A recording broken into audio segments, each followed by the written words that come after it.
sang bintang timur berkarya. Ingat Yohanes 6 nomor 70. Bukankah aku yang memilih engkau yang 12 dan satu di antaramu adalah iblis. Iblis ini siapa? Yudas. Yang berkhianat inilah iblis. Dan lagi-lagi Al-Quran mengatakan Nabi Isa diselamatkan, yang digantung itu adalah penggantinya. Siapa yang menggantikan dia? Kata Bible, baik perjanjian lama perjanjian baru, adalah orang yang terkutuk, orang yang makan suap, orang yang berkhianat, orang fasik. Siapa itu? Yudas. Siapa Yudas menurut Yesus yang asli? Iblis. Siapa bintang timur? Iblis. Siapa Halil bin Zakar? Iblis. Siapa bintang fajar? Iblis. Siapa Lucifer? Iblis. Ngeri. Ngeri. Kalau kita ingin kemudian mendudukkan perkara kebenaran itu, meninggalkan doktrin, dogma, dan menggunakan akal serta pewahyuan. Saya kira begitu, Bang. Sederhana. Ini 3 SKS kalau di dalam pelajaran Kristologi. Silakan. Mungkin ada masukan dari teman-teman yang lain. Silakan. Masya Allah, Gurunda. Ya, luar biasa. Bang Roh, gimana? Masih menyimak? Tentunya ya. Luar biasa sih, beta baru ini dapat pelajaran itu betul-betul masuk sekali di akal tuh. Sebelumnya tuh beta tuh tidak pernah dapat penjelasan tuh macam seperti ini. Jadi beta itu betul-betul apa ya? Beta itu hati itu terasa tiba-tiba tuh pingin sekali belajar tentang Islam. Padahal tadi beta itu benci sekali beta itu dengan Bang Juma tadi. Tapi tidak tahu kenapa itu tiba-tiba beta itu seperti tertarik saja dengan Islam. Luar biasa sih. Masya Allah. Sampai mau ngajak duel ya. Kalau beta ada salah tuh, lembutkan hati. mohon dimaafkan dulu tuh. Tentu guru kami saya sudah pun, memaafkan. Mata saya berkaca-kaca setelah saudara saya mengatakan hal yang pertama kali diucapkan tadi itu. Karena saya banyak memimpin orang mu'alaf, bukan rata-rata sih, tapi hampir ya. Yang saya ingat dalam benak saya itu udah ratusan orang saya syahadatkan. Yang paling berkesan dalam otak saya itu adalah mereka yang memaki saya lebih dulu. Termasuk ada seorang oknum polisi yang maki-maki saya. Alhamdulillah saya memimpin, saya mensyahadatkan beliau. Maki-makinya luar biasa, nyari saya seterusnya. Tapi alhasil Tuhan memilih dia untuk dilembutkan hatinya kemudian. Ya makanya saya terkadang mengingat ya masa-masa di mana saya ajak orang nginap di rumah berbulan-bulan di rumah, kemudian belajar Islam. Bahkan pada saat lagi saya susah, rumah saya belum direnovasi waktu itu, saya belikan kelambu. Adik angkat saya seorang Chinese, seorang dokter, tinggal di rumah, makan saya suapin. Ya, di rumah, masuk ke rumah saya itu jinjit karena mungkin jorok lantainya pada saat itu ya. Dan ibu mertua saya bilang gini, belajar Qur'annya sampai jam 3 subuh nak. Iya bun, kasihan lu, bunda perhatikan tangannya, apa bekas nyamuk itu banyak kali.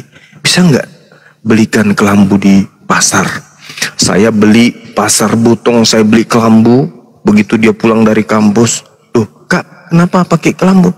Ya dek, bunda bilang di tanganmu itu banyak bekas nyamuk. Belajar kami dalam kelambu berdua 3 bulan belajar Quran.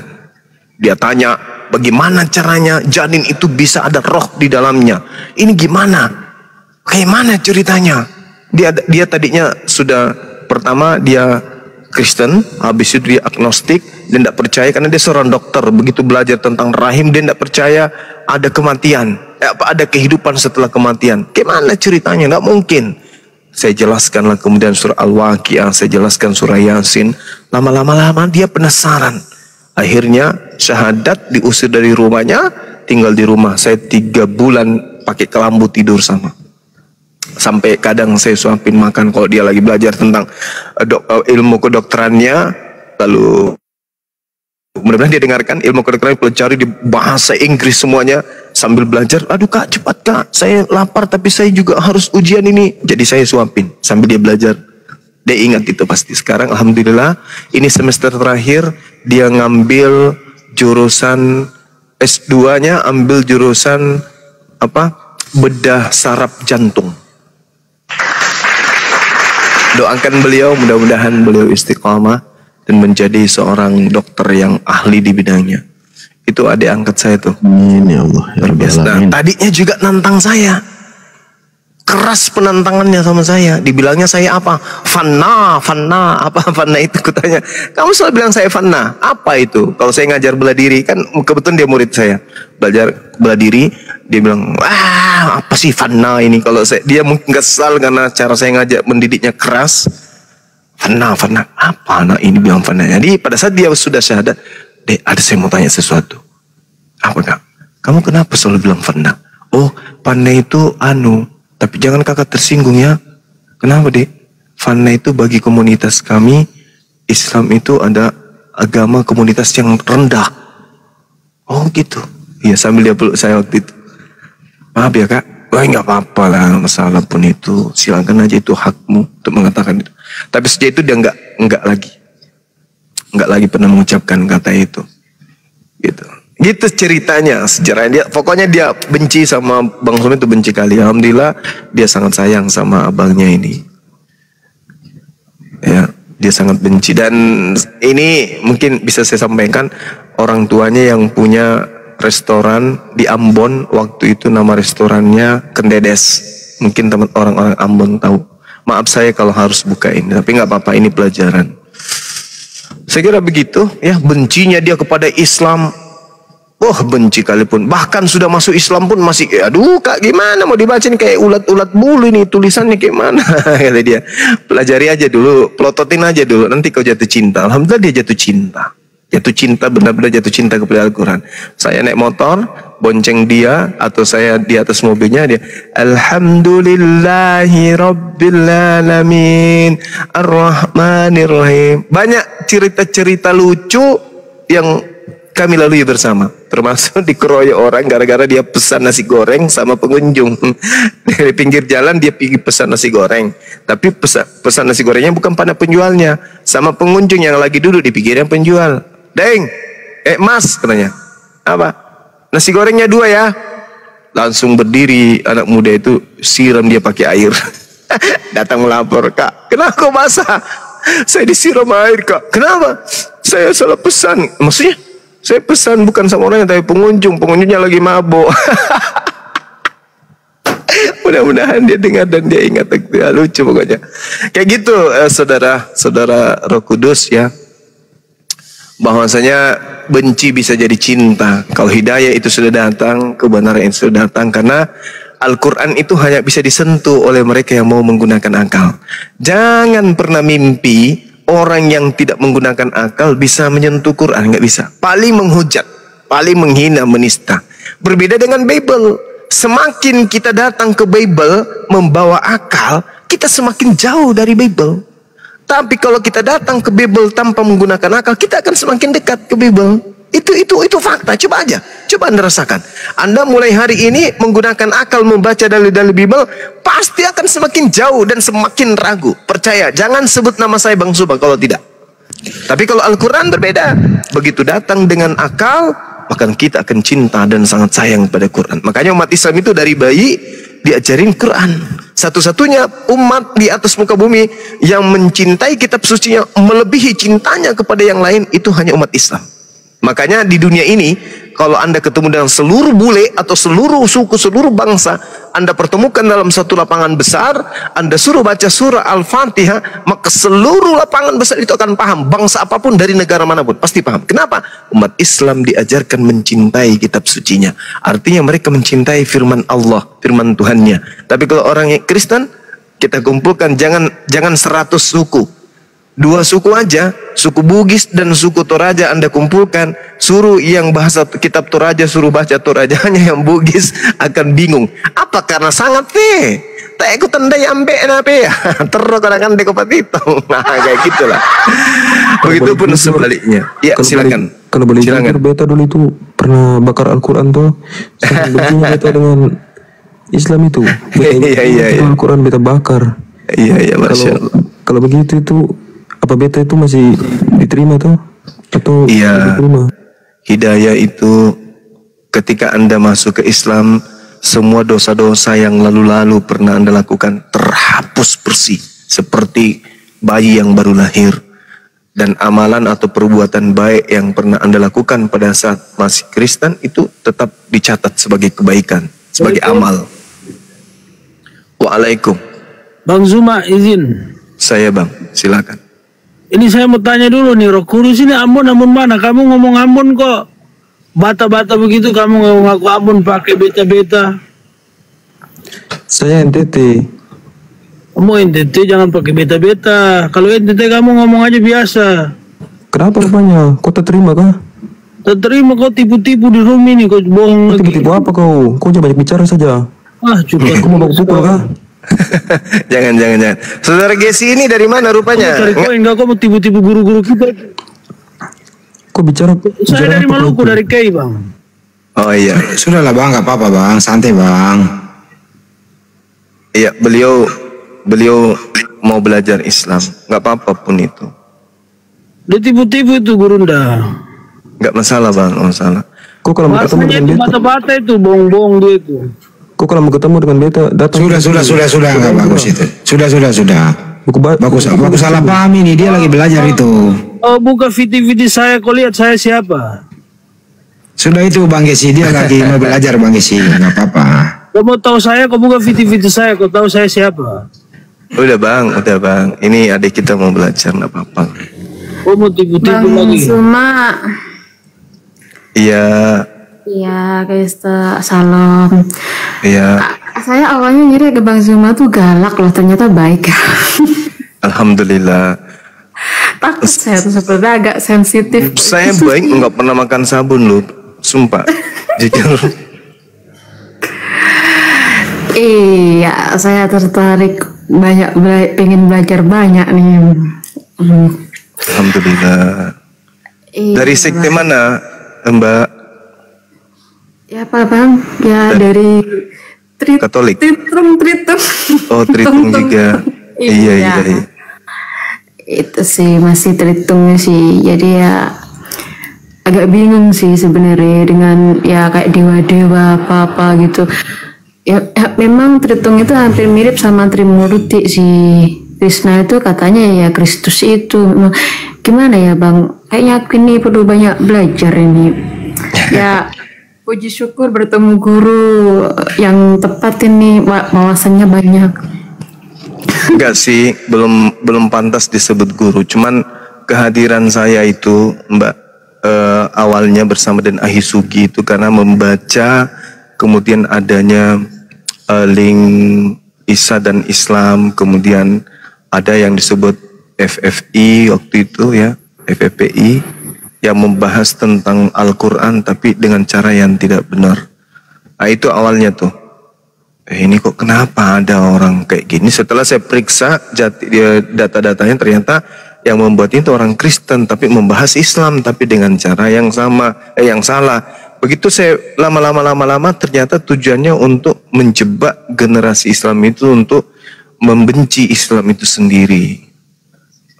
Akhirnya saya tertarik kemudian untuk masuk ke Facebook, debat lintas agama, ketemulah di sana Rudi Yohanes, Ibu Uti Watimena, Remoto, banyak pokoknya orang-orang yang masih ada di TikTok hari ini. Diskusi hujat kayak begitu. Akhirnya saya tertarik belajar Bible. Bible saya itu dari tahun 40-an ada sampai tahun 2018.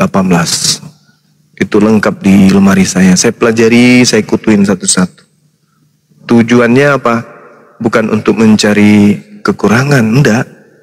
Tapi semata-mata Al-Quran saya itu kan membahas tentang Bible tuh.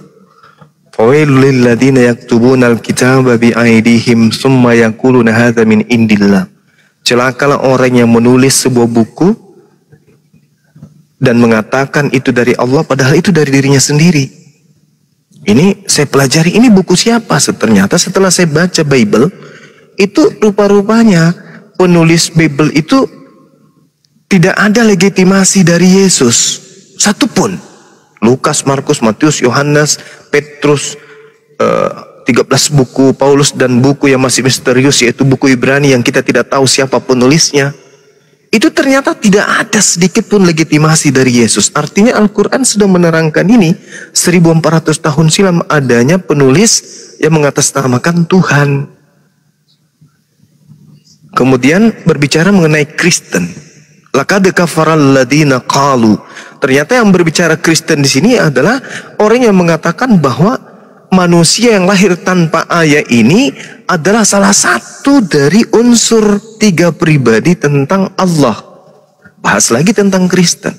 Dibahas lagi tentang Nabi Yesus atau Nabi Isa. Di dalam surah Maryam kemudian inni abdullah ataniyal kitab wa ja'alani nabiyan. Berbicara lagi tentang Yesus. Jadi kalau Kristen membahas Al-Quran keliru karena tidak ada panduan dari Bible. Tapi kalau Al-Quran membahas Islam, membahas Kristen, membahas Hindu, betul. Karena di dalam Al-Quran itu dijelaskan kayak begitu. Jadi kalau umat Islam membahas tentang agama saudara, jangan marah. Karena kitab suci kami membahas itu.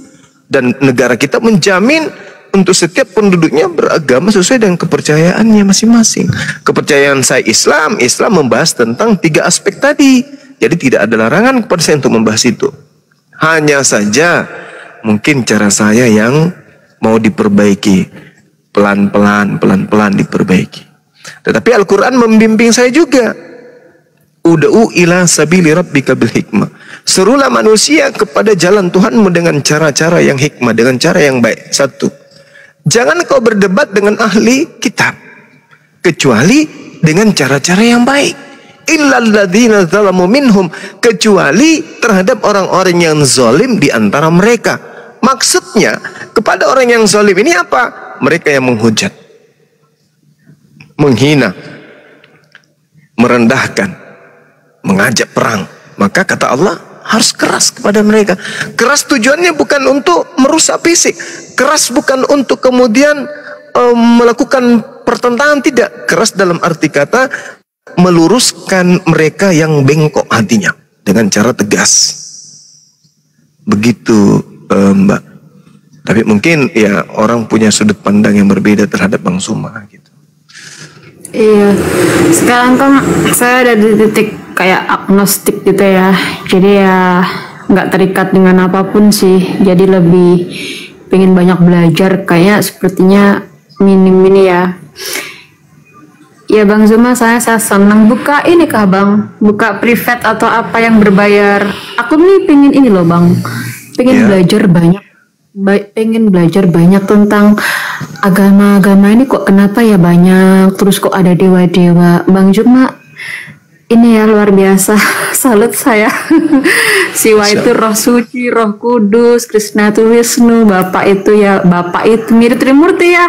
Bener. bukan mirip tapi memang mirip Trinitas. Iya, modifikasinya itu jelas itu benang merahnya itu arahnya memang dari sana datangnya. Iya. Aku aja nggak nyampe. Orang Kristen aja kadang menolak itu dikait-kaitkan sama Hindu, nggak mau dia. Tapi nggak bisa.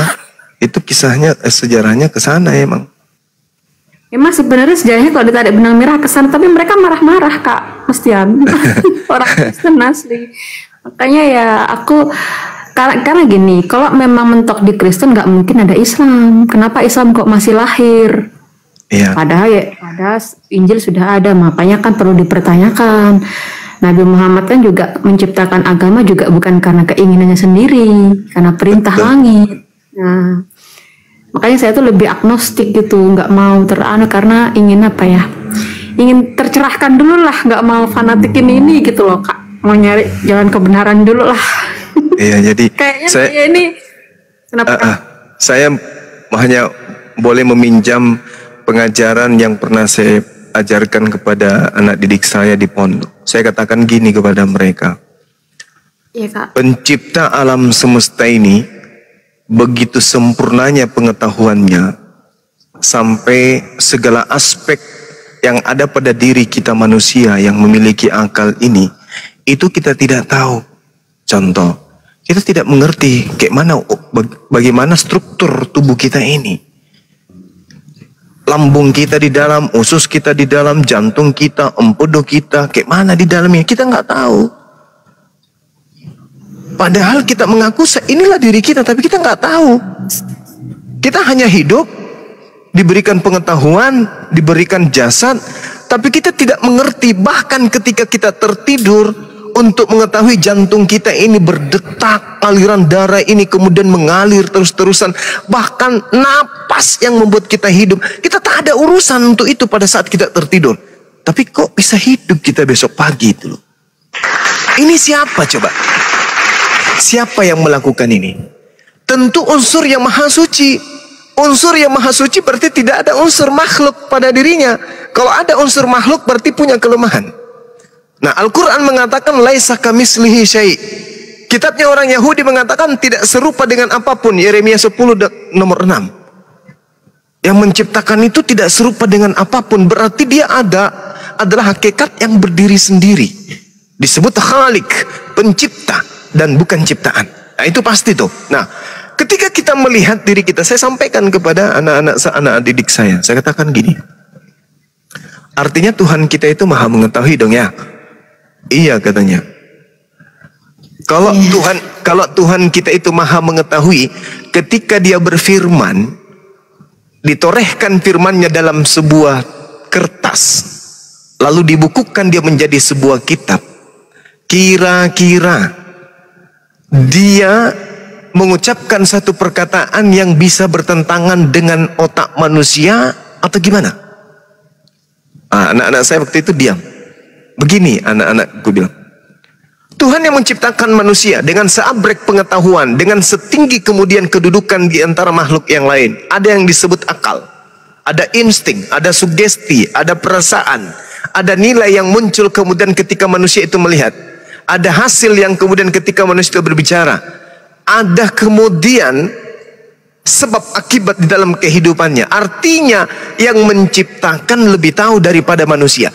Ketika Tuhan itu mengirimkan sebuah buku pedoman, maka Tuhan yang maha tahu ini sudah pasti mengetahui titik celah akal manusia sehingga memberikan buku sebagai panduan.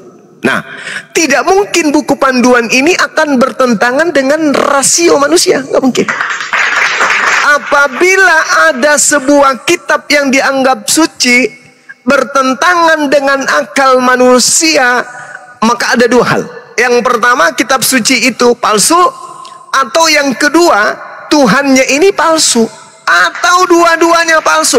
Tuhan palsu dan kitab suci palsu. Kenapa? Tidak mungkin sosok yang maha mengetahui mengutus kemudian manusia sebagai pemimpin di atas muka bumi, lalu kemudian memberikan buku panduan yang tidak sinkron antara akal makhluknya dengan kalamnya, dengan perkataannya.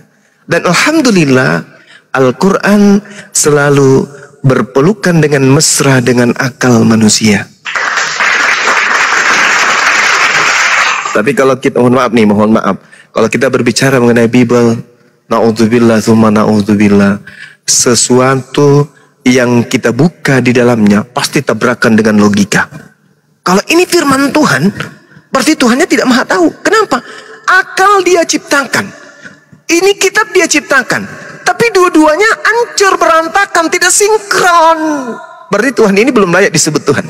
Nah, paling-paling ini yang mendatangkan ini adalah paling tinggi kedudukannya adalah bintang timur.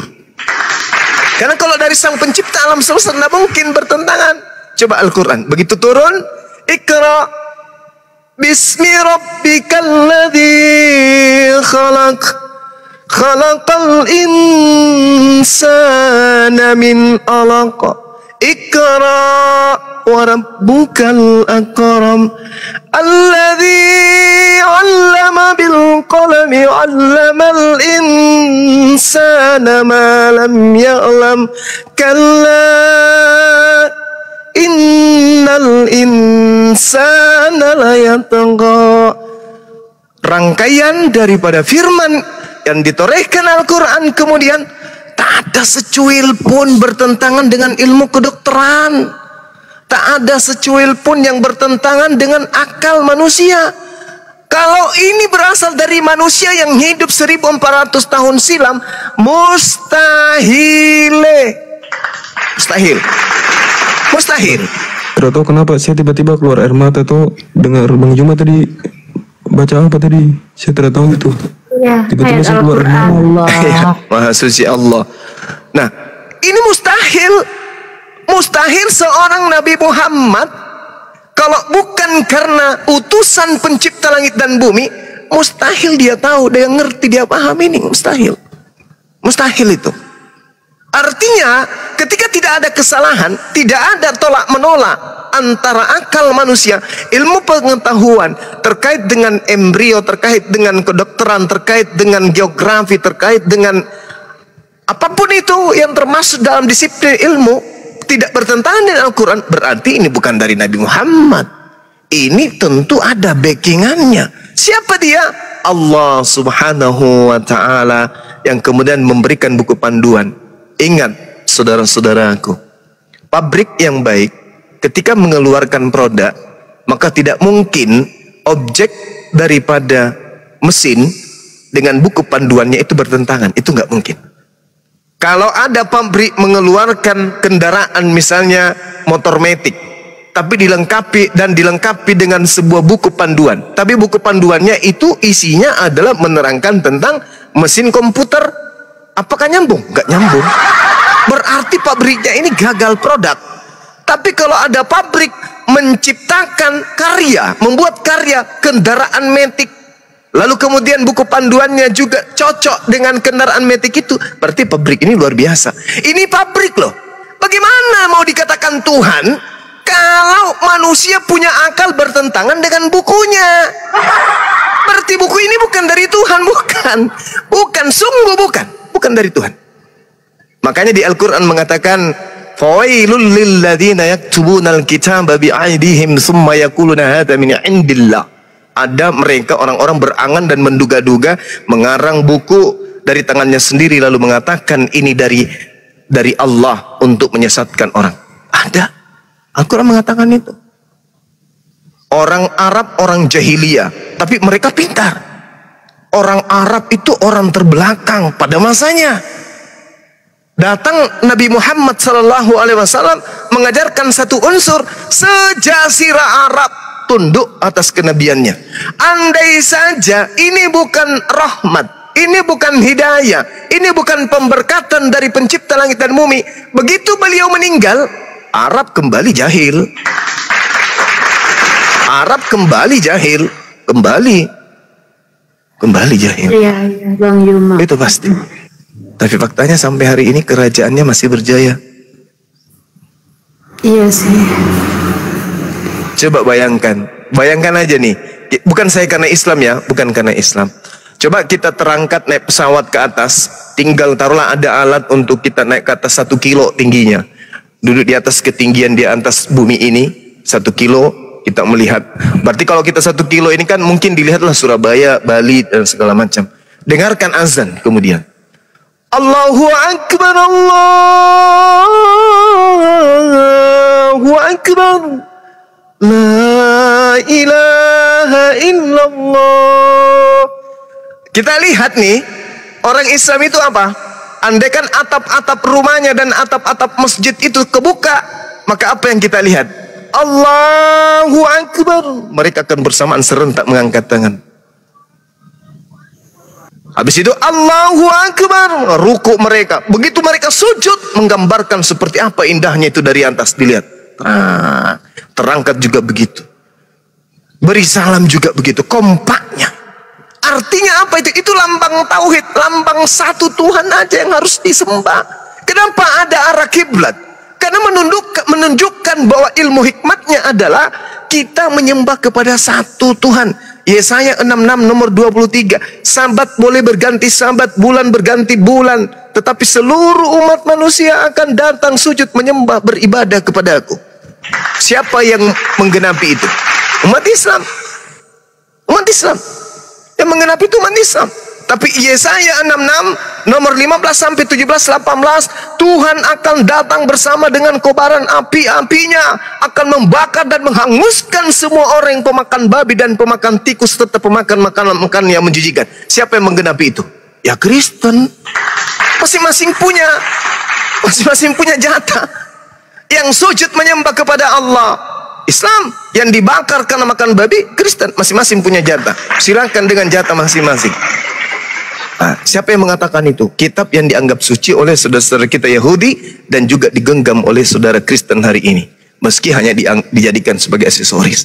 Jadi saya rasa begitu. Jadi saya katakan kepada murid saya, andai saja kalian yang menghafal Quran ini menghafal buku di luar daripada buku di luar daripada firman Allah, maka tentu kalian tidak akan mampu kemudian menghafalkannya. Kenapa? Saya cinta kepada Gomlo, penyanyi Tempo Doloe. Tapi sekarang lagunya saya sudah lupa. Pada dulu setiap ada dibawa oleh penjual koke-koke yang balamat, koke-koke, pasti singgah, beli, tukar dengan botol, ambil, ya Tempo Doloe, ambil, kasih botol, 2 botol, ambil lagu-lagunya, 1 album saya hafal. Sepatumu dari Paris, gigimu dari Italia. Itu lagunya siapa sih? Yang kayak gitu-gitulah pokoknya. Gomlo. Tapi sekarang lupa saya. Tapi kalau Al-Quran saya hafal dari kecil, hafal sampai sekarang. Innamal mu'minuna alladhina idza dzukirallahu wajilat qulubuhum wa idza tuliyat 'alaihim ayatuhu zadathum imana wa 'ala rabbihim yatawakkalun. Ingat sampai sekarang. Kenapa? Karena Al-Quran itu yang seirama dengan kalbu manusia. Al-Quran itu yang sefitrah dengan akal manusia. Al-Quran itu yang memiliki daya tarik sendiri. Tapi mohon maaf, sebaliknya nih, pendeta, pastor, atau sekolah STT, tak ada yang menghafal. Mungkin selembar 2 lembar, tak ada. Kenapa? Selain dia tidak cinta kepada Bible, kepada kitabnya juga hanya lontaran-lontaran hasil penyelidikan dan terjemahan-terjemahan bahasa-bahasa dulu. Buku-buku terdahulu. Jadi tidak ada aura berkah di situ. Tapi kalau Al-Quran berbeda. Bukan saya mengunggulkan kitab suci, saya enggak. Tapi tidak mungkin Tuhan membuat kita terlantar di atas muka bumi ini. Enggak mungkin. Tuhan yang mencintai makhluknya pasti akan mengutus kitab sebagai panduan kehidupan kita manusia. Ingat pesan Yesus di dalam Matius 5 nomor 20. Jika hidup keagamaanmu tidak lebih baik dari ahli Taurat, engkau tidak akan masuk ke dalam surga. Sebagai kristologi itu selalu saya ucapkan. Nah sekarang, yang mana agama yang lebih baik dari ahli Taurat? Islam atau Kristen? Nah itu poinnya. Saya kira begitu sebagai tambahan dari saya yakin sekali bahwa adik-adik saya yang lain mau menambahkan. Silakan. Terima kasih ya, salam kenal ya Mbak dan juga adik Roh Kudus ya. Lanjutkan untuk belajar. Silakan. Bang Zuma, Bapak jadi murid gimana? Maksudnya aku mau privat, kalau privat bayar berapa? Enggak. Di Islam itu enggak boleh belajar. Mungkin Dinda Unirifa. Jangan ke saya karena saya laki-laki. Jangan sampai saya jatuh cinta nanti, bahaya kan. Indah ikhlas lagi nanti saya ngajar. Soalnya saya bujang. Nah kalau sama Uniripa ini kan luar biasa sih. Saya tiba-tiba tadi betul-betul nangis. Masya Allah. Gini jadi ya Bang sama Roh Kudus ya. Kalau Bang Zuma lagi live Komal aja ya aku naik ya. Boleh. Gini King sama Roh Kudus, kalian beruntung sekali ya, Allah benar-benar sayang sama kalian ya. Maksudnya tidak ada sesuatu yang kebetulan kalian dipertemukan dengan Bang Zuma, dengan kami di sini, itu ada maksud. Allah sangat sayang sama kalian. Pertama mungkin saya ke King dulu fokus. Kalau kamu ingin dapat ilmu sebenarnya simple. Islam itu pertama kamu bisa dengerin Bang Zuma dan kita akan dokumentasikan seperti buku. Ustadz Wafi pernah bikin buku, saya pun insya Allah akan rilis buku dan nanti sekitar seminggu atau 2 minggu lagi itu ada keluar website. Saya punya website di mana di situ semua jawaban-jawaban Bang Zuma, ilmu Ustadz Alif, semua para apologet itu hujahnya akan ada terdokumentasi di situ dan itu free, kalian bisa akses. Kalau kalian ingin jadi apologet, kalian punya materi-materi yang ingin kalian lihat, nanti insya Allah ada di situ. Dan kalau untuk privat sebenarnya kita punya ya, kayak CB itu punya room untuk kajian-kajian, dan karena kita semua perempuan, kamu bisa bergabung bersama kita gitu. Nanti kamu bisa belajar Al-Quran, di situ bisa belajar memperbaiki makharijul huruf dan tajwid kamu juga bisa dapat ilmu kristologi. Dan kalau memang mau nanti kamu bisa sama CB nanti insya Allah. Nah buat Roh Kudus nih, tadi saya perhatikan kamu tuh orang yang paling tidak suka dengan Bang Zuma ya. Kamu marah sama Bang Zuma, kamu tidak suka. Dan Allah izinkan kamu tetap berada di sini ya. Kamu tetap berada di sini dan saya percaya bahwa hati kamu dilembutkan sama Allah sehingga kamu bilang kamu menangis ketika dengar Bang Zuma mengaji. Roh Kudus atau saya tidak tahu nama kamu siapa. Yang penting begini, intinya kamu akan dikatakan kafir. Dari kata kafara, menutup diri, kalau kamu menolak kebenaran itu dek. Tapi ketika akalmu berfungsi, semua yang disampaikan Bang Zuma diterima oleh akal, diterima oleh hati nurani, dan kamu menolaknya dekku, maka ketika kamu masuk neraka jahanam, kamu tidak lagi bisa berkata kepada Allah, kenapa saya masuk neraka jahanam? Karena Allah sudah tunjukkan kepada kamu, akalmu menerima, hatimu pun menerima. Tapi kamu menolak karena alasan dunia, kamu takut dikeluarkan dari keluarga, kamu takut mungkin dibenci sama orang Kristen yang adalah keluarga kamu. Maka nanti ketika kamu masuk neraka jahanam dekku, Bang Zuma akan didatangkan kepadamu, bahwa Bang Zuma akan bersaksi, saya sudah sampaikan kepada anak ini. Tapi kamu menolak. Maka saran saya, belajarlah adikku. Belajarlah mumpung kamu masih diberi kesempatan hidup. Cara belajar apa? Kalau kamu belum bisa baca Al-Quran, belajar Bible kamu. Dari mana kamu dapat itu Bible? Bang Zuma sudah bilang tadi. Ada 3 hal yang perlu kamu perbandingkan yang paling penting adikku. 1, kitab suci. Kamu cari di antara kitab suci, mana yang palsu, mana yang betul. Tidak mungkin di antara semua kitab suci itu semuanya betul. Mustahil itu. Maka kamu cari tahu mana yang paling betul. Apa definisi kebenaran? Lalu kamu harus cari tahu ini dari mana sumber kitab suci ini. Maka Bang Zuma sudah bilang tadi. Maka ada di antara para nabi ini, nabi yang benar dan nabi yang palsu. Maka kamu cari tahu lagi. Oh kamu tidak mau dapat dari Al-Quran, silahkan. Allah sudah kasih petunjuk. Walaupun kami tidak beriman kepada kitab kamu itu sebagai kitab suci, tetap kitab kamu yang adalah karangan manusia itu membackup Al-Quran, membentengi Al-Quran. Apa yang dilontarkan daripada orang Kristen yang membenci Islam, para Islamofob, itu akan dibela oleh Bible. Contoh, saya kasih kamu contoh. Ketika kami katakan kamu masuk neraka, itu bukan kami yang berkata. Yesus sendiri mengatakan dalam kitab Lukas. Dia berkata, kalau ada orang yang bertanya, Guru, sedikitkah orang yang diselamatkan? Yesus pun berkata, berusahalah kamu masuk pintu sempit ini. Banyak yang berusaha tapi tidak ada. Bahkan Yesus berkata, kalau memang Yesus mengatakan keselamatan masuk surga dengan kematian Yesus, maka pasti Yesus menjawab kepada orang yang bertanya kepada dia, bagaimana cara selamat? Bagaimana cara selamat? Yesus tidak bilang, percaya kepadaku bahwa aku mati sebagai Tuhan menebus dosamu maka kau selamat. Tidak ada dekku. Yesus bilang apa? Bukankah kau tahu hukum Torah? Aku sudah melakukannya dari semula guru. Lalu apa lagi? Juallah hartamu, berikan kepada orang miskin. Baru kau ikut aku. Hal ini hanya dilakukan oleh umat Islam. Pertama, kami tidak pernah mengatakan bahwa Torah itu dibatalkan. Bahkan dalam Al-Quran Torah itu terdapat cahaya. Bahkan apa yang kami lakukan, kami tidak pernah melakukan apa yang dinubuatkan oleh kitab Daniel, menghilangkan kurban-kurban sembelihan hewan. Yahudi dan Islam adikku Roh Kudus hingga detik ini masih sembelih hewan kurban. Yang kalian lakukan apa? Kalian menumbalkan Tuhan. Maka adikku bertemu dengan Bang Zuma hari ini adalah bentuk sayangnya Rabbul Alamin Allah kepada engkau. Maka ketika engkau menolak apa yang disampaikan Bang Zuma, apa yang telah diterima oleh logika dan hatimu, maka engkau yang bertanggung jawab kemudian. Begitu juga dengan saudari King. Jadi kalian bersyukur, ini rahmat dari Allah. Ya, jadi saya cuma berpesan kepada kalian berdua, kalian tolak rahmat Allah, nerakalah tempatmu. Ketika kau masuk neraka, kau tak punya alasan untuk berkata kepada Allah, kenapa kami dilahirkan dari orang Kristen? Bukankah Bang Zuma lahir dari orang Islam? Saya lahir dari Kristen, wajarlah saya Kristen. Bukankah kau telah dipertemukan dengan Bang Zuma? Bukankah kau telah berhadapan dengan kebenaran? Maka ketika kau menolak adikku, maka kau tak punya alasan lagi berkelit. Itu yang bisa Uni sampaikan. Jadi kembali kepadamu. Silahkan kau jawab 2 pertanyaan dari Uni untuk membuktikan kalau kau betul-betul seorang yang benar. Kau jawab adikku, kalian umat Kristiani, saya cuma 2 pertanyaan saja. Tolong kalian jawab, siapa Tuhan menurut Yesus, siapa Yesus menurut dirinya. Selesai. Kalau kalian mampu menjawab itu, kalian bertemu dengan kebenaran. Baru kalian belajar Al-Quran. Kami tak suruh kalian belajar Al-Quran sekarang karena terlalu berat bagi kalian. Tapi belajarlah Bible dulu. Maka cari tahu dalam Bible kalian. Siapa Yesus menurut dirinya, siapa Tuhan pencipta alam menurut Yesus. Selesai kalian. Itu saja yang bisa saya sampaikan. Silakan dilanjut yang lain.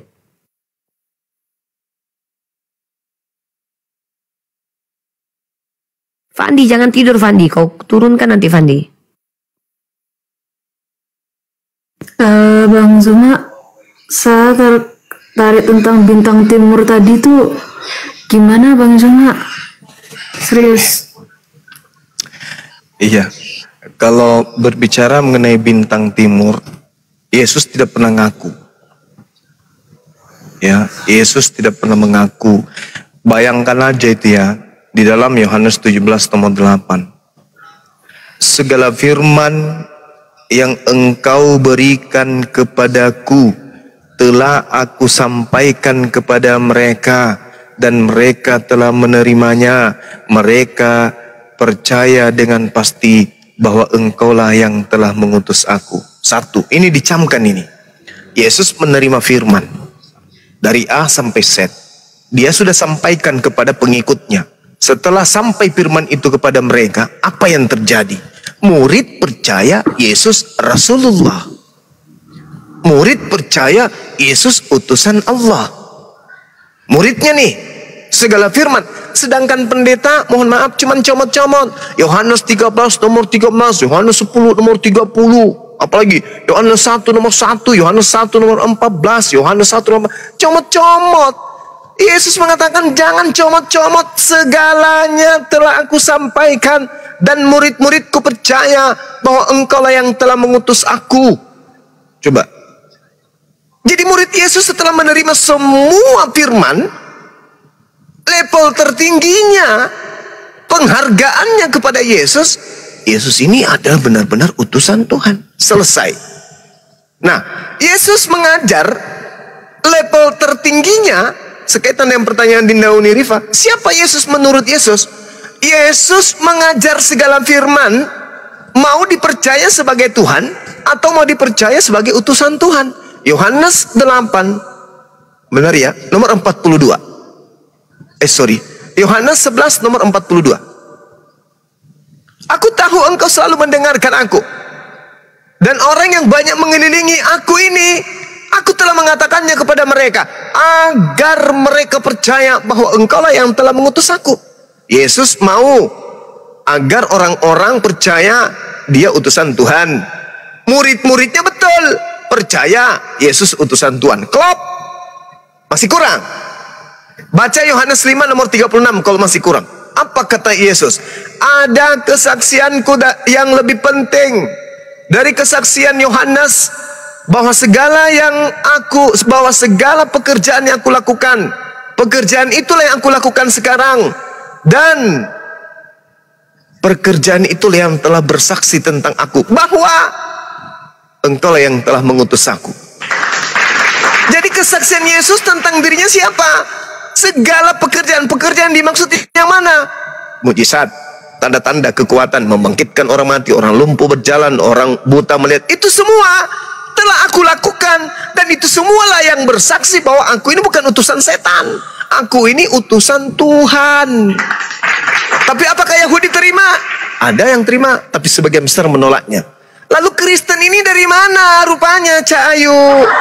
Tiba-tiba 20 tahun, 70 tahun, 100 tahun, 200 tahun, abad ketiga, abad keempat dilantiklah Yesus menjadi Tuhan. Ini mereka siapa, dari kelompok mana ini? Yesus mempersaksikan dirinya, dia adalah utusan Tuhan.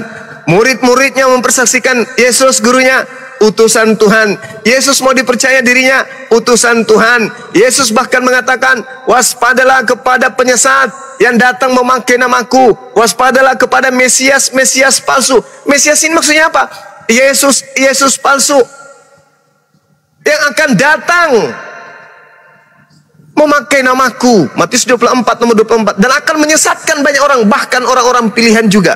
Camkanlah, aku telah mengatakannya terlebih dahulu kepadamu. Jadi ketika ada orang yang berkata ada Mesias di sini, ada Mesias di sana, jangan kau percaya.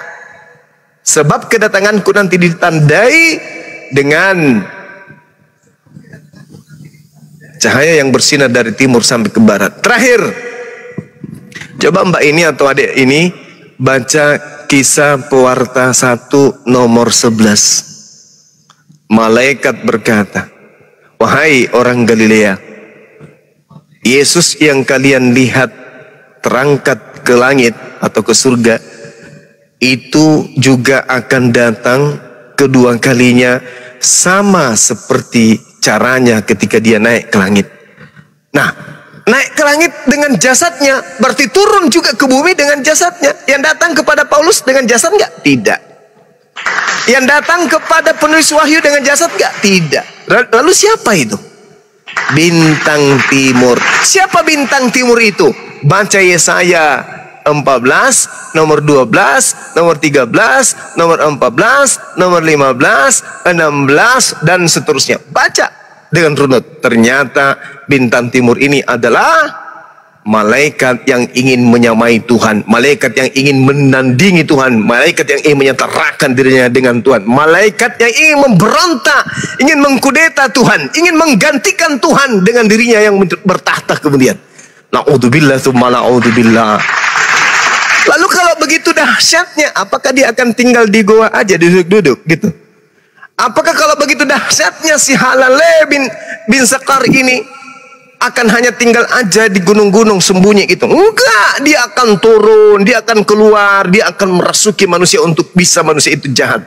Contoh, coba buka lagi Kisah Para Pewarta nomor 16, Kisah Para Rasul 16, nomor 16 sampai nomor 18. Iblis teriak dengan kencangnya. Apa kata iblis? Wahai semuanya, inilah Paulus, utusan Sang Maha Tinggi, yang akan mengantarkan kalian kepada jalan keselamatan.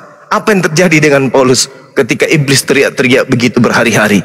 Paulus kemudian tidak tahan dengan teriakan setan, dengan mengatakan dirinya adalah rasul dan mengatakan dirinya adalah juru selamat yang mengantarkan manusia kepada keselamatan. Maka apa yang terjadi? Paulus kemudian mengusir setan itu, mengatakan, dalam nama Yesus aku usir kau keluar dari orang ini. Nah, pertanyaannya, iblis ini mengajarkan Paulus ini adalah rasul. Iblis ini mengajarkan utusan Maha Tinggi. Iblis mengajarkan bahwa Paulus akan mengajarkan kepada keselamatan. Kenapa Paulus justru marah? Harusnya dia senang. Oh, iblisnya sudah bertobat. Malah diusir. Iblis sudah mulai bagus, diusir. Kenapa demikian? Karena Paulus tidak mau diketahui kalau dia itu didukung oleh iblis. Paulus tidak mau diketahui bahwa ternyata kerasulannya diusung, didukung oleh iblis dari belakang. Nah, ini dia masalah. Masalahnya itu di situ. Sehingga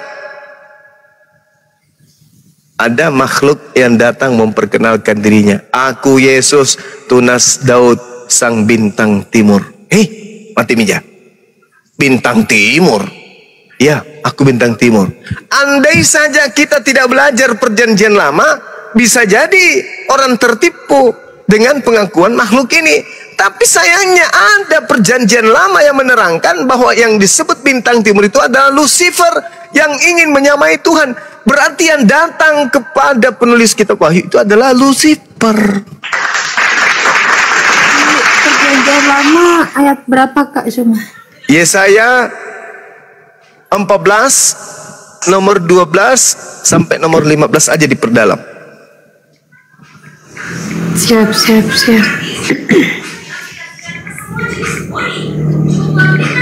Berarti ketika Yohanes dapat wahyu sama Paulus bertemu cahaya itu, yang itu sebenarnya bukan bertemu Yesus tapi bertemu bintang timur. Yes, dan itu bukan Yohanes murid Yesus yang menulis kitab Wahyu. Baca di dalam Yohanes 21 nomor 24 sampai nomor 25. Bukti bahwa yang menulis Yohanes dan yang di Pulau Patmos itu bukan murid Yesus. Yohanes siapakah? 21 nomor 24 25.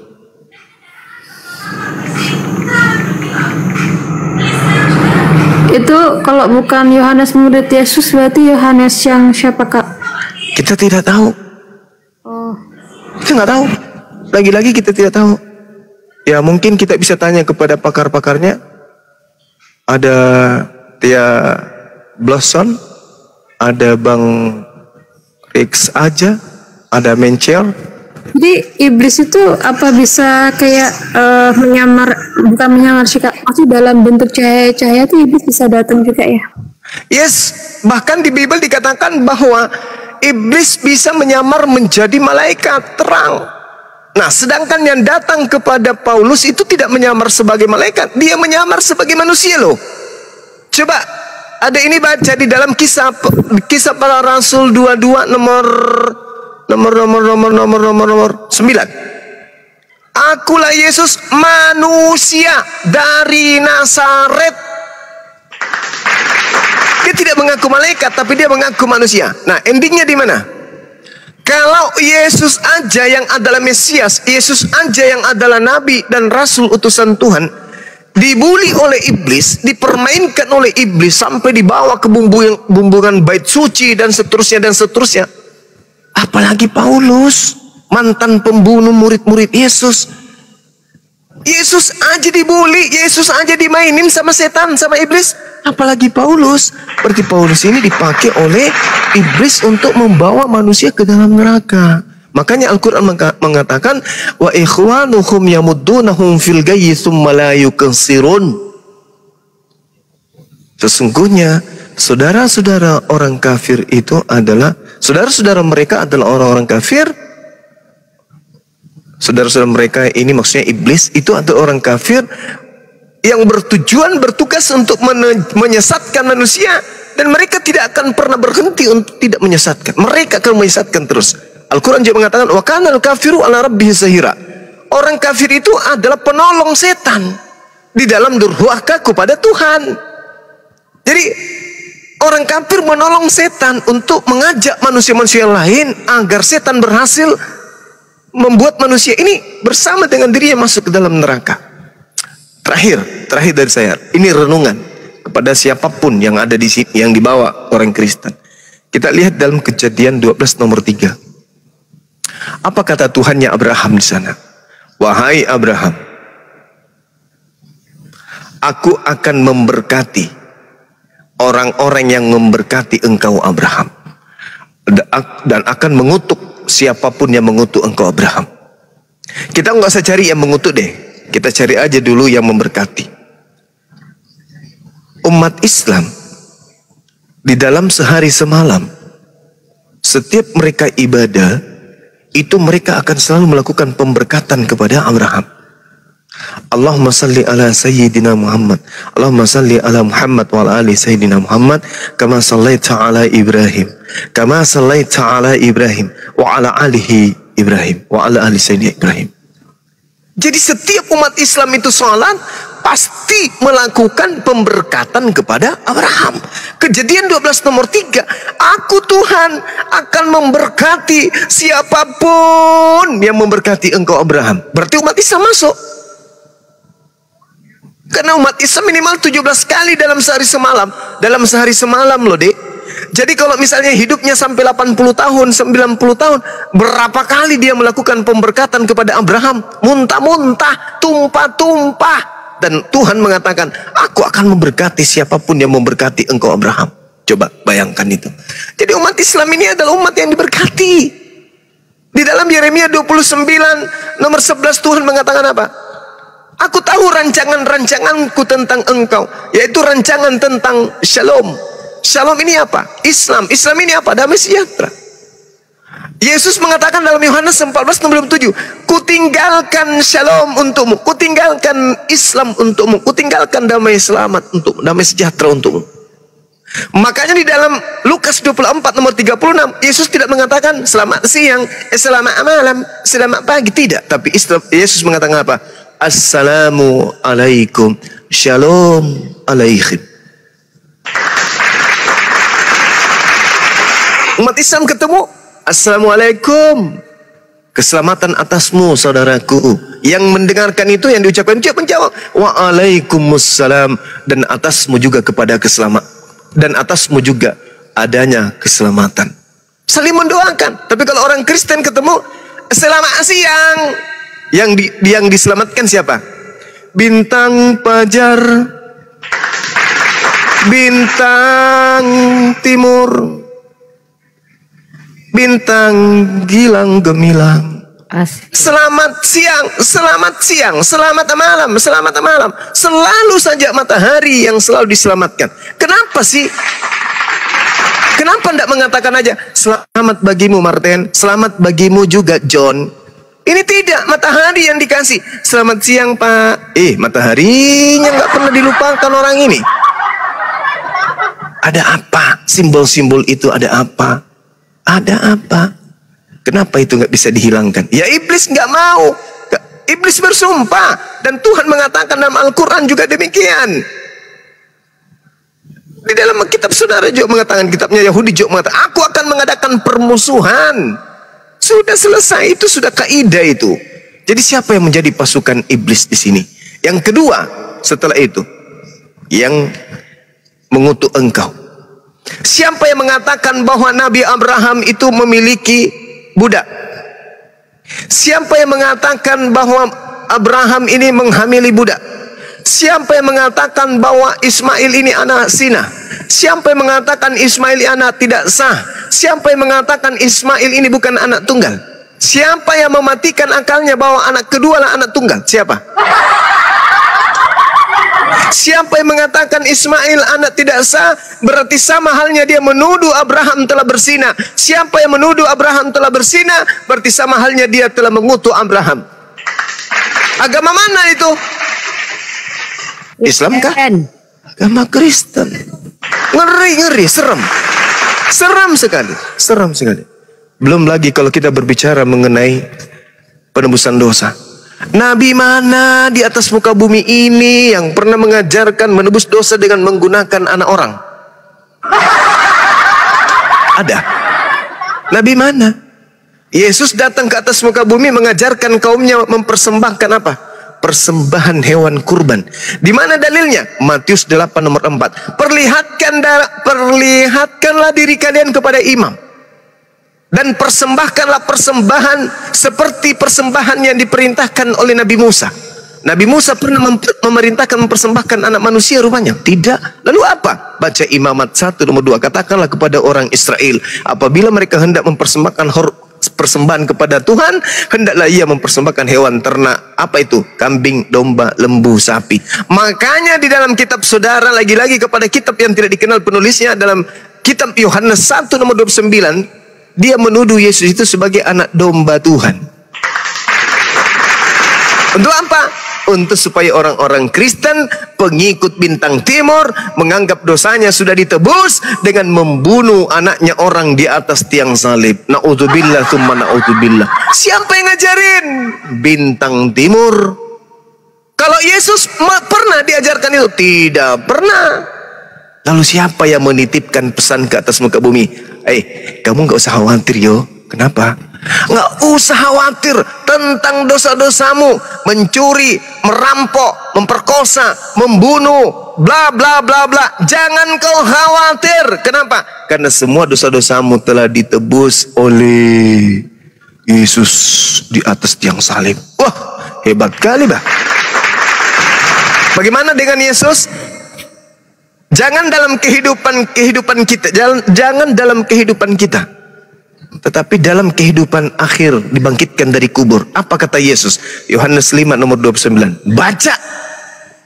Orang-orang akan dibangkitkan. Orang benar akan dibangkitkan untuk masuk ke surga. Orang berdosa akan dibangkitkan untuk masuk ke dalam neraka. Tuhan mengatakan dalam Bible apa?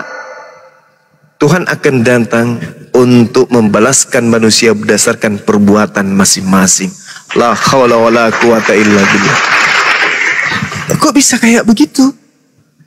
Kok bisa bertentangan? Katanya dosa-dosanya udah ditebus. Siapa yang percaya Yesus masuk surga. Tapi kok ternyata Yesus mengatakan Tuhan akan datang membalaskan setiap manusia berdasarkan dengan perbuatan masing-masing. Lah. Katanya perbuatan saya sudah ditanggungnya Yesus. Ternyata perbuatan saya tanggung sendiri. Berarti ada yang memutarbalikkan ajaran Tuhan kemudian untuk menjualkan apa? Keselamatan semua. Itulah makanya Al-Quran mengatakan bahwasanya yang mereka imani, yang mereka sembah selain daripada Allah itu adalah hanya iblis. Itu jelas itu. Yang mereka harapkan kemudian keselamatan itu ternyata keselamatan semua. Iyad'una min dunihi illa inatha wa iyad'una illa syaitanan marida. Yang mereka sembah selain Allah itu tidak lain hanyalah berhala. Dan mereka tidak lain hanyalah menyembah setan yang durhaka. Na'udzubillah summa na'udzubillah. Ya'iduhum wa yumannihim wa ma ya'iduhumus syaitan illa gurura. Setan itu memberikan janji-janji kepada mereka. Dan setan itu membangkitkan angan-angan kosong kepada mereka. Padahal setan itu hanya menjanjikan tipuan belaka kepada mereka. Apa bukti kebenaran Al-Quran ini? Pertanyaan saya terakhir. Bukan untuk dijawab tapi untuk direnungkan. Ketika dikatakan Al-Quran, wa ma ya'iduhumus syaitan illa gurura. Padahal setan itu hanya menjanjikan tipuan belaka kepada mereka. Adakah Yesus menjanjikan orang-orang yang menyembah, mengibadahi, menganggap dirinya adalah sosok yang diberikan kuasa baik di surga maupun di bumi masuk surga? Ada enggak Yesus memberikan jaminan itu? Tunjukkan kalau ada. Ada enggak jaminan surga bagi orang yang makan babi? Dari Yesus. Ada enggak jaminan surga bagi mereka yang ibadah minggu? Dari Yesus. Ada enggak jaminan surga untuk orang-orang yang tidak bersunat? Dari Yesus. Ada? Tak akan pernah kita temukan. Lalu kenapa mereka gigih ibadah minggu? Kenapa mereka gigih makan babi? Kenapa mereka gigih kemudian tidak bersunat? Karena itu tadi, ya'iduhum wa yumannihim wa ma ya'iduhumus syaitan illa gurura. Setan memberikan janji-janji kepada mereka. Setan membangkitkan angan-angan kosong pada mereka. Padahal setan itu hanya menjanjikan tipuan belaka kepada mereka. Adakah Abraham, adakah Ishak, adakah Yakub, adakah Musa, Daud, Salomo, Yesus menjanjikan keselamatan kepada mereka yang menyembah selain daripada Sang Khalik pencipta langit dan bumi? Ada? Gak ada. Tapi kenapa mereka berbondong-bondong melakukan itu? Itu tadi, setan yang menjanjikan dan membangkitkan angan-angan kosong mereka. Saya kira begitu dari saya sebagai penutup, sahabat-sahabat sekalian. Di tempat saya ini udah pukul 3 lewat 79 menit. Mudah-mudahan apa yang saya sampaikan ini bisa dijadikan sebagai pengajaran yang baik. Dan ketika ada kata-kata terkhusus kepada adik saya Roh Kudus, ada kata-kata saya yang kurang berkenan, sekali lagi dari ujung rambutku sampai ujung kepalaku, kok sama aja, ujung kaki, minta maaf yang sedalam-dalamnya kepada adik saya ini atas ucapan-ucapan saya yang tadi. Ingat, saya menghadapi bukan hanya Kristen yang santun, saya menghadapi bukan hanya Kristen yang baik, tapi saya juga menghadapi mereka yang beringas, penghujat, penista, sehingga ketika kemudian saya dialog, biasa obsesi saya itu pasti penghujat, seperti penghujat kayak gitu. Saya maaf toh. Ya, sama-sama. Kasar tadi itu. Sama-sama, Bang. Ya, Dinda saya juga minta maaf yang sebesar-besarnya. Ya, dan kepada saudara kita King, ayo semangat belajar lagi. Ketika naik ke Komal Islam, bertanyalah seumur hidup. Jangan juga. Jangan sampai Yesus turun. Jangan juga. Belajar, bertanyalah sekritis mungkin supaya materi-materi Islam Luar itu biasa bisa sih. didalami. Saya sampai tidak bisa berkata-kata Ya, lagi. Bang Zuma Iya. sedikit Insya Allah. Iya. kan Shiva katanya Bang Zuma roh suci atau roh kudus, tapi orang Kristen bilang Kak Semul sobat Sem itu katanya setan karena penghancur. Yang benar yang mana sih Bang Zuma? Siapa? Siwa. Shiva. Siwa itu kan roh kudus. Roh kudus itu artinya roh suci kan? Dan Suci ya, bukan iya. Ya, dan orang setan. menurut mereka itu roh suci. Oh. Tapi menurut kita umat Islam, kita enggak belajar mengimani dewa-dewa.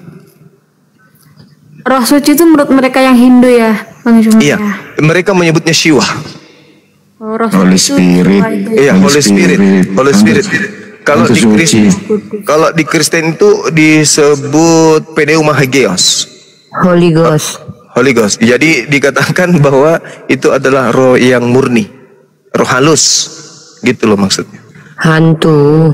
Iya, alias hantu. Boleh Anda lihat di dalam Lukas 24 nomor 37. Jadi pneuma atau roh itu disebut sebagai hantu. Begitu juga begitu juga kemudian ketika berbicara mengenai Yesus di dalam Tuhan di dalam Yohanes 4 nomor 24. Berarti sekali lagi ya teman ya, Yohanes 4 nomor 24, Theos itu adalah roh. Padahal di situ rohnya tertulis dalam bahasa Yunani pneuma. Nah, di dalam Lukas 24 nomor 37, Yesus dikira pneuma, hantu. Berarti Yohanes 4 nomor 24 di situ dikatakan Theos ini adalah hantu. Berarti Tuhan bagi Kristen itu adalah hantu. Baca Yohanes 4 nomor 24 bandingkan dengan Lukas 24 nomor 37. Ternyata yang disembah oleh Kristen selama ini adalah hantu. Maaf sekali lagi. Ini Bible yang memberikan petunjuk kepada Bang Zuma. Bukan saya ngarang. Sekali lagi, jangan menjadi fitnah. Baca teman-teman Islam juga. Buka sekarang Lukas 24 nomor 37. Di situ ada kata pneuma, artinya hantu. Yohanes 4 nomor 24, di situ dikatakan Theos adalah pneuma. Artinya Theos adalah hantu. Maaf sekali lagi, bukan saya sengaja, tapi itu dalam Bible. Cuman identitas hantu ini dirubah menjadi apa? Menjadi kudus atau roh. Oke ya. Jadi kalau hantu berarti sama nggak dengan setan? Sama nggak? Hantu sama setan? Sama. Adik kakak bang, Berarti adik kakak. bintang timur berarti. Astagfirullahaladzim ya Allah ya Karim. Satu lagi. Garuda. Oh iya. 30 di 15 detik Dinda. Wahyu 5 nomor 7, Wahyu 5 nomor 6. Aku melihat, ini penulis kitab Wahyu dikatakan, aku melihat. Apa intinya? Inilah ketujuh roh Theos bertanduk 7 bermata 7. Inilah ketujuh roh Theos yang diutus ke bumi. Inilah ketujuh roh hantu yang diutus ke bumi. Na'udzubillah summa na'udzubillah. Bertanduk 7 bermata 7. Dan itu dikatakan di dalam Matius 12 nomor 43-45. Bagaimana kemudian ada 8 hantu, salah satu hantu kemudian memanggil lagi 7 hantu lainnya masuk ke dalam tubuh orang angkatan jahat yang mengajarkan kebangkitan pada hari ketiga. Na'udzubillah summa na'udzubillah. Maafkan saya ya teman-teman, ini Bible yang mengatakan itu. Sekali-kali kita masuk ke bahasa Yunaninya, karena terkadang ada ketidakjujuran bagi lai untuk menerjemahkan Bible itu sendiri. Entah tujuannya karena mereka kerasukan bintang timur atau apa gitu ya. Bukan saya mau menjelek-jelekkan, tapi itu adalah ilmu. Ilmu itu harus kita sampaikan yang benar-benar, yang salah-salah gitu. Jadi bintang timur itu iblis. Ya, lalu apa, Dek? Kalau bukan iblis? Ini hantu ya, ini hantu nih. Ini hantu. Pneuma hantu. Ini pneuma. Pneuma itu artinya salah satunya hantu. Berarti selama ini saya beta sembah itu setan kan? Iya. Itulah risikonya kalau Tuhan itu roh. Iya, itu risikonya. Coba kita buktikan ya. Di dalam Yohanes 4 nomor 24 dikatakan Tuhan itu roh. Oke. Ini bang, ini bang. Setan ini apa? Iya dek. Pneuma kan? Setan juga Iya. roh. Setan juga roh. Setan juga roh kan? Betul. Iya kan? Hantu Iya. juga roh kan? Ini Semuanya bang, roh. artinya bang, ini bang, hantu bang. Iya. Hantu. Udah, Nah, hantu. itu hantu. Berarti sembahlah apa dibilang gini? Allah itu adalah roh, maka sembahlah dia dalam roh dan kebenaran. Tuh kan? Ada kan dalilnya? Yohanes 4 nomor 24. Iya, Tuhan itu. Iya, berarti ini. tuh. Apa di situ dek tertulis? Hantu Pneuma. kan? Pneuma kan? Apa Hantu. itu? Hantu kan? Hantu. Berarti yang kalian sembah selama ini apa? Roh. Roh, hantu. Nah, mau bukti yang lebih valid lagi?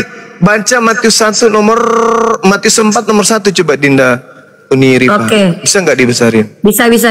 Ini Fandi mana Fandi ini? Turunkan aja Fandi ini nggak kerja ini orang. Udah gue besarin dah. Matius berapa bang? Matius 4 nomor 1 deh.